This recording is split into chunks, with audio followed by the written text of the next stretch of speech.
جو میرا سوال یہ ہے کہ ہم قرآن مجید کو اپنی سائڈ ٹیبل جو ہے بک وہ بنا سکتے ہیں، کیونکہ ہم چھوٹے تھے تب سے ہم نے یہ سنا ہے کہ قرآن مجید کو بیک نہیں ہونی چاہیے، اس کو اونچی جگہ پہ رکھنا چاہیے.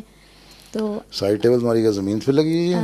نہیں سر، پلنگ پہ ہوتی ہے لیکن نا. سر بعض اوقات ہوتا ہے کہ جیسے بیک ہو جاتی ہے، ہم گزر رہے ہوتے ہیں تو کہ بے حرمتی نہ ہو، لیکن دل تو کرتا ہے کہ پاس ہو. تو رات کو تم سوتے ہوئے پڑھ رہی ہو اور پڑھتے ہوئے وہاں رکھ دیا تو کوئی حرج نہیں ہے، ٹھیک ہے.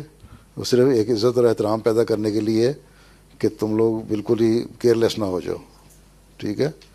احترام کرنا نہ چھوڑ دو، اس لیے جب اس کو رکھنا ہے پڑھ لیا تو شیلف پہ اوپر کر کے رکھ دو.